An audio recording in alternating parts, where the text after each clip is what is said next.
ಇತ್ತೀಚೆಗೆ ಇಡೀ ದೇಶದಲ್ಲಿ ದೊಡ್ಡ ಸಂಚಲನ ಮೂಡಿಸಿದ ಎರಡು ವಿವಾದಾತ್ಮಕ ವಿಷಯಗಳ ಬಗ್ಗೆ ನಾವು ಮಾತನಾಡ್ತಾ ಇದ್ದೀವಿ. ಈ ಎರಡು ವಿಷಯಗಳು ವಿಭಿನ್ನವಾಗಿದ್ರೂ ಕೂಡ ಇವು ರಾಜಕೀಯ ವಲಯದಲ್ಲಿ ತೀವ್ರ ಕುತೂಹಲವನ್ನ ಮೂಡಿಸಿವೆ. ಮಹಾತ್ಮ ಗಾಂಧೀಜಿಯವರು ನನ್ನ ಕುಟುಂಬದ ಸದಸ್ಯರೇ ಅಲ್ಲ, ಈ ಹೇಳಿಕೆಯನ್ನ ಯಾರು ನೀಡಿದ್ರು, ಈ ಮಾತಿನ ಹಿಂದಿನ ರಾಜಕೀಯ ಉದ್ದೇಶವೇನು ಮತ್ತು ಈ ಒಂದು ಹೇಳಿಕೆ ಭಾರತದಾದ್ಯಂತ ಎಂತಹ ದೊಡ್ಡ ಚರ್ಚೆಯನ್ನ ಹುಟ್ಟುಹಾಕಿದೆ ಗೊತ್ತಾ? ಇದೇ ಸಮಯದಲ್ಲಿ ಇಡೀ ವಿರೋಧ ಪಕ್ಷವೇ ಒಟ್ಟಾಗಿ ಪ್ರತಿಭಟಿಸುವಂತೆ ಮಾಡಿದ ರಾಮ್ಜಿ ಬಿಲ್ ಕುರಿತು ಕಾಂಗ್ರೆಸ್ ನಾಯಕಿ ಪ್ರಿಯಾಂಕಾ ಗಾಂಧಿಯವರು ನೀಡಿದ ಖಡಕ್ ಪ್ರತಿಕ್ರಿಯೆ ಏನು? ವಿವಾದಾತ್ಮಕ ಕಾಯ್ದೆಯನ್ನ ವಿರೋಧಿಸಿ ಇವರು ಸದನದಲ್ಲಿ ಹೇಳಿದ್ದೇನು? ಈ ಎರಡು ಪ್ರಮುಖ ರಾಜಕೀಯ ಘಟನೆಗಳು ಈಗ ದೇಶದಾದ್ಯಂತ ಭಾರಿ ಚರ್ಚೆಗೆ ಕಾರಣವಾಗಿದೆ. ಇದರ ಬಗ್ಗೆ ಒಂದು ವಿಶೇಷ ವರದಿ ಇದೆ, ಬನ್ನಿ ನೋಡ್ತಾ ಹೋಗೋಣ. ಸ್ನೇಹಿತರೆ, 2025ರ ವಿಬಿಜಿ ರಾಮ್ಜಿ ಮಸೂದೆಯು ಪ್ರಮುಖ ಗ್ರಾಮೀಣ ಉದ್ಯೋಗ ಯೋಜನೆಯಾದ ಮನರೇಗಾವನ್ನು ರದ್ದುಗೊಳಿಸಿ ಹೊಸ ಶಾಸಕಾಂಗ ವ್ಯವಸ್ಥೆಯನ್ನ ಸ್ಥಾಪಿಸಲು ಹೊರಟಿದೆ. 2005ರಲ್ಲಿ ಜಾರಿಗೆ ಬಂದ ಈ ಕಾಯ್ದೆಯನ್ನು ಬದಲಾಯಿಸುವ ಈ ನಡೆಯು ರಾಜಕೀಯ ವಲಯದಲ್ಲಿ ತೀವ್ರ ಆಕ್ರೋಶಕ್ಕೆ ಕಾರಣವಾಗಿದೆ. ಆರಂಭದಲ್ಲಿ ಈ ಯೋಜನೆಯನ್ನು ಪೂಜ್ಯ ಬಾಪು ಗ್ರಾಮೀಣ ರೋಜ್ಗಾರ್ ಗ್ಯಾರಂಟಿ ಎಂದು ಮರುನಾಮಕರಣ ಮಾಡುವ ಪ್ರಸ್ತಾವನೆ ಇತ್ತು. ಆದರೆ ಸಂಸತ್ತಿನಲ್ಲಿ ಮಂಡನೆಯಾದ ಅಂತಿಮ ಮಸೂದೆಯು ಮಹಾತ್ಮ ಗಾಂಧಿಯವರಿಗೆ ಸಮರ್ಪಿಸಲಾದ ಹೆಸರನ್ನ ತೆಗೆದುಹಾಕಿ VBG Ramji Viksit Bharat guarantee for Rozgar and Ajeevika mission ಅಂದ್ರೆ ಗ್ರಾಮೀಣ್ ಎಂಬ ಹೊಸ ನಾಮಕರಣವನ್ನ ಪ್ರಸ್ತಾಪಿಸಿತು. ಈ ಮಸೂದೆಯನ್ನು ಪರಿಚಯಿಸುವ ಮೂಲಕ ಸರ್ಕಾರವು ಗ್ರಾಮೀಣ ಜೀವನೋಪಾಯವನ್ನು ತನ್ನ ದೀರ್ಘಾವಧಿಯ ವಿಕಸಿತ್ ಭಾರತ್ ಅಭಿವೃದ್ಧಿ ದೃಷ್ಟಿಕೋನದೊಂದಿಗೆ ಜೋಡಿಸಲು ಪ್ರಯತ್ನಿಸುತ್ತಿದೆ ಎಂದು ಹೇಳಲಾಗಿದೆ. ಶಾಸಕಾಂಗದ ಈ ಕ್ರಮವು ಕೇವಲ ಆಡಳಿತಾತ್ಮಕ ಬದಲಾವಣೆಯಲ್ಲ, ಆದರೆ 20 ವರ್ಷಗಳ ಹಳೆಯ ಮನರೇಗಾ ಕಾಯ್ದೆಯ ಮೂಲಭೂತ ಪರಿಕಲ್ಪನೆಯನ್ನು ಸಂಪೂರ್ಣವಾಗಿ ಬದಲಾಯಿಸುವ ಪ್ರಯತ್ನವಾಗಿದೆ. ಇನ್ನು ಪ್ರಿಯಾಂಕಾ ಗಾಂಧಿಯವರು ಈ ಮಸೂದೆಯನ್ನು ವಿರೋಧಿಸಲು 3 ಪ್ರಮುಖ ಆಧಾರಗಳನ್ನು ನೀಡಿದ್ದಾರೆ. ಸಾಂಕೇತಿಕ ಅಪಮಾನ, ಮಹಾತ್ಮ ಗಾಂಧಿಯವರ ಹೆಸರನ್ನ ತೆಗೆದುಹಾಕುವ ಈ ನಿರ್ಧಾರವು ಈ ನಿರ್ಣಾಯಕ ಕಾರ್ಯಕ್ರಮದ ಆತ್ಮ ಮತ್ತು ತಾತ್ವಿಕ ಅಡಿಪಾಯದ ಮೇಲಿನ ದಾಳಿ ಎಂದು ಅವರು ಹಾಗೂ ಇತರ ಕಾಂಗ್ರೆಸ್ ನಾಯಕರು ತೀವ್ರವಾಗಿ ಆಕ್ಷೇಪವನ್ನ ವ್ಯಕ್ತಪಡಿಸಿದ್ದಾರೆ. ಗಾಂಧೀಜಿಯವರ ಹೆಸರನ್ನ ತೆಗೆದುಹಾಕುವಿಕೆಯು ಅವರ ಪರಂಪರೆಗೆ ಮಾಡಿದ ಅಪಮಾನ ಎಂದು ಅವರು ಕರೆದಿದ್ದಾರೆ.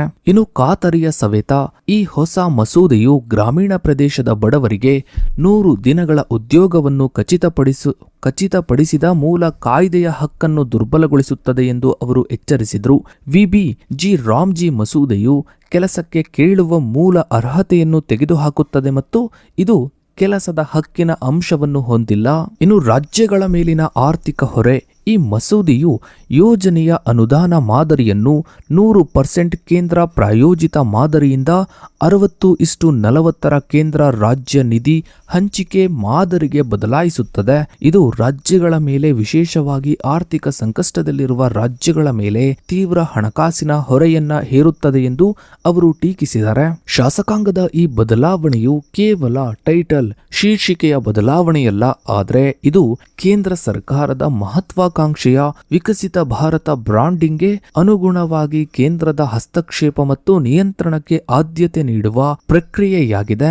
ಇದು ಮನರೇಗಾ ಕಾಯ್ದೆಯ ಮೂಲಭೂತ ತತ್ವದ ವಿಕೇಂದ್ರೀಕರಣ ಮತ್ತು ಹಕ್ಕು ಆಧಾರಿತ ಸೌಲಭ್ಯದ ಬದಲು ಕೇಂದ್ರ ನಿರ್ಣಯ ಕಾರ್ಯಕ್ಷಮತೆ ಆಧಾರಿತ ಕಾರ್ಯಕ್ರಮವಾಗಿ ಪರಿವರ್ತನೆಯಾಗುವಿಕೆಯನ್ನು ಸೂಚಿಸುತ್ತೆ. ಈ ಬದಲಾವಣೆಯು ಕಾಯ್ದೆ ಮತ್ತು ಅದರ ತತ್ವಶಾಸ್ತ್ರದ ನಡುವಿನ ಮೂಲಭೂತ ವ್ಯತ್ಯಾಸವನ್ನು ಒತ್ತಿ ಹೇಳುತ್ತೆ. 2005ರಲ್ಲಿ ಜಾರಿಗೆ ಬಂದ ಮನರೇಗಾ ಕಾಯ್ದೆಯು ಭಾರತದ ಸಾಮಾಜಿಕ ಭದ್ರತಾ ಚೌಕಟ್ಟಿನಲ್ಲಿ ಒಂದು ಕ್ರಾಂತಿಕಾರಿ ಬದಲಾವಣೆಯನ್ನೇ ತಂದಿತ್ತು. ಇದು ದೇಶದ ಗ್ರಾಮೀಣ ಪ್ರದೇಶದ ಪ್ರತಿ ಮನೆಗೂ ವಯಸ್ಕ ಸದಸ್ಯರು ಕರಕುಶಲ ಕೆಲಸಕ್ಕೆ ಸ್ವಯಂ ಸೇವಕರಾಗಿದ್ದಾರೆ. ಒಂದು ಆರ್ಥಿಕ ವರ್ಷದಲ್ಲಿ 100 ದಿನಗಳ ವೇತನ ಸಹಿತ ಉದ್ಯೋಗವನ್ನು ಖಾತರಿಪಡಿಸುವ ಮೂಲಕ ಶಾಸನಬದ್ಧ ಹಕ್ಕನ್ನು ಒದಗಿಸಿತು. ಈ ಯೋಜನೆಯ ಪ್ರಮುಖ ಅಂಶವೆಂದರೆ ಇದರ ಬೇಡಿಕೆ ಆಧಾರಿತ ಹಣಕಾಸು ರಚನೆ. ಇದರ ಅರ್ಥ, ಗ್ರಾಮೀಣ ಕಾರ್ಮಿಕರು ಕೆಲಸವನ್ನ ಕೇಳಿದಾಗ ಕೇಂದ್ರ ಸರ್ಕಾರವು ಹಣವನ್ನ ಒದಗಿಸಲು ಕಾನೂನುಬದ್ಧವಾಗಿ ಬದ್ಧವಾಗಿತ್ತು. ಅಕ್ಟೋಬರ್ 2, 2009ರಂದು ಕಾಯ್ದೆಯ ಮೂಲ ಹೆಸರಾದ ನರೇಗಾ ನರೇಗಾ ಮಹಾತ್ಮ ಗಾಂಧೀಜಿಯವರ ಹೆಸರನ್ನ ಸೇರಿಸಿ ಎಂಜಿ ನರೇಗಾ ಎಂದು ಮರುನಾಮಕರಣ ಮಾಡಲಾಯಿತು. ಈ ಕ್ರಮವು ಕೇವಲ ನಾಮಕರಣ ಬದಲಾವಣೆಯಾಗಿರಲಿಲ್ಲ, ಇದು ಕಾರ್ಯಕ್ರಮದ ತತ್ವಶಾಸ್ತ್ರವನ್ನು ರಾಷ್ಟ್ರಪಿತಾಮಹನ ಆದರ್ಶಗಳೊಂದಿಗೆ ದೃಢವಾಗಿ ಜೋಡಿಸುವ ಉದ್ದೇಶವನ್ನ ಹೊಂದಿತ್ತು. ಇನ್ನು ವಿಬಿಜಿ ರಾಮ್ಜಿ ಮಸೂದೆಗೆ ಪ್ರಿಯಾಂಕಾ ಗಾಂಧಿಯವರ ವಿರೋಧವು ರಾಜಕೀಯ ತಂತ್ರದ ಒಂದು ಪ್ರಮುಖ ಅಂಶವಾಗಿದೆ. ಇದು ಕೇವಲ ಯೋಜನೆಯನ್ನು ರಕ್ಷಿಸುವುದಷ್ಟೇ ಅಲ್ಲದೆ ಗಾಂಧಿ ಕುಟುಂಬದ ಕುರಿತು ಬಿಜೆಪಿ ಮಾಡುವ ಟೀಕೆಗಳನ್ನು ನಿಷ್ಕ್ರಿಯಗೊಳಿಸುವ ಪ್ರಯತ್ನವಾಗಿದೆ. ಮಸೂದೆಯ ವಿರುದ್ಧ ಪ್ರತಿಭಟಿಸುತ್ತಾ ಇರುವಾಗ ಪ್ರಿಯಾಂಕಾ ಗಾಂಧಿಯವರು ಒಂದು ಮಹತ್ವದ ಹೇಳಿಕೆಯನ್ನ ನೀಡಿದ್ರು. ಮಹಾತ್ಮ ಗಾಂಧಿಯವರು ನನ್ನ ಕುಟುಂಬದ ಸದಸ್ಯರೇ ಅಲ್ಲ, ಆದರೆ ನಮ್ಮ ಕುಟುಂಬದ ಸದಸ್ಯರಂತೆ ಇದ್ದಾರೆ. ಇವರು ಈ ಹೇಳಿಕೆಗೆ ಸಂದರ್ಭವನ್ನು ನೀಡುತ್ತಾ ಈ ದೇಶದ ಜನತೆಯು ಅದೇ ಭಾವನೆಯಲ್ಲಿ ಮಹಾತ್ಮ ಗಾಂಧೀಜಿಯವರನ್ನ ನೋಡ್ತಾರೆ. ಪ್ರತಿಯೊಬ್ಬರ ಕುಟುಂಬದ ಸದಸ್ಯರಾಗಿ ಮಹಾತ್ಮ ಗಾಂಧೀಜಿಯವರು ಕಾಣ್ತಾರೆ ಎಂದು ಅವರು ಹೇಳಿದರು. ಈ ಹೇಳಿಕೆಯು ಗಾಂಧೀಜಿಯವರ ಪರಂಪರೆಯನ್ನು ಯಾವುದೇ ನಿರ್ದಿಷ್ಟ ರಾಜಕೀಯ ಅಥವಾ ರಕ್ತ ಸಂಬಂಧದ ಕುಟುಂಬದಿಂದ ಬೇರ್ಪಡಿಸಿ ಅದನ್ನು ರಾಷ್ಟ್ರೀಯ ಆಸ್ತಿಯನ್ನಾಗಿ ರೂಪಿಸುತ್ತದೆ. ಈ ಹೇಳಿಕೆಯು ರಾಜಕೀಯ ಸಂವಹನದಲ್ಲಿ ಅತ್ಯಂತ ಪರಿಣಾಮಕಾರಿ ಸಾಧನವಾಗಿದೆ. ಪ್ರಿಯಾಂಕಾ ಗಾಂಧಿಯವರು ಈ ಸಂದರ್ಭವನ್ನ ಬಳಸಿಕೊಂಡು ತಮ್ಮ ಪಕ್ಷವು ಎದುರಿಸ್ತಾ ಇರುವ ರಾಜವಂಶದ ರಾಜಕೀಯದ ಟೀಕೆಗಳನ್ನ ತಟಸ್ಥಗೊಳಿಸಿದರು. ಆಡಳಿತ ಪಕ್ಷವು ಕಾಂಗ್ರೆಸ್ ಗಾಂಧಿ ನೆಹರು ರಾಜವಂಶದ ಪರಂಪರೆಯನ್ನು ಅತಿಯಾಗಿ ಅವಲಂಬಿಸಿದೆ ಎಂದು ನಿರಂತರವಾಗಿ ಟೀಕಿಸುತ್ತದೆ. ಮಹಾತ್ಮ ಗಾಂಧಿಯವರೊಂದಿಗೆ ಯಾವುದೇ ರಕ್ತ ಸಂಬಂಧವನ್ನು ತಾನು ಪ್ರತಿಪಾದಿಸುವುದಿಲ್ಲ ಎಂದು ಸ್ಪಷ್ಟಪಡಿಸುವ ಮೂಲಕ ಇವರು ತಮ್ಮ ವಾದವನ್ನು ವೈಯಕ್ತಿಕ ರಕ್ತ ಸಂಬಂಧದಿಂದ ಹಂಚಿಕೆಯಾದ ರಾಷ್ಟ್ರೀಯ ಪರಂಪರೆಗೆ ವರ್ಗಾಯಿಸಿದರು. ಈ ಕಾರ್ಯತಂತ್ರವು ವಿರೋಧವನ್ನು ಪಕ್ಷಪಾತದ ರಕ್ಷಣೆಯಿಂದ ಸಾರ್ವತ್ರಿಕ ಮತ್ತು ರಾಷ್ಟ್ರೀಯ ಐರನ್ನ ರಕ್ಷಣೆಗೆ ಏರಿಸುತ್ತದೆ. ಸರ್ಕಾರವು ಮಹಾತ್ಮ ಗಾಂಧಿಗೆ ಅಪಮಾನ ಮಾಡುತ್ತಿದೆ ಎಂಬ ಆಪಾದನೆಯು ಕೇವಲ ಕಾಂಗ್ರೆಸ್ ಪಕ್ಷಕ್ಕೆ ಮಾತ್ರವಲ್ಲ, ಇಡೀ ದೇಶಕ್ಕೆ ಮಾಡಿದ ಅಪಮಾನ ಎಂದು ಬಿಂಬಿಸಲಾಗುತ್ತದೆ. ಇನ್ನು ಪ್ರಿಯಾಂಕಾ ಗಾಂಧಿಯವರ ವಿರೋಧದ ಮುಖ್ಯ ತಿರುಳು ಮಸೂದೆಯು ಮನರೇಗಾದಲ್ಲಿನ ಮೂಲಭೂತ ಹಕ್ಕು ಆಧಾರಿತ ರಚನೆಯನ್ನು ಹೇಗೆ ನಾಶಪಡಿಸುತ್ತದೆ ಎಂಬುದರ ಮೇಲೆ ಕೇಂದ್ರೀಕೃತವಾಗಿದೆ.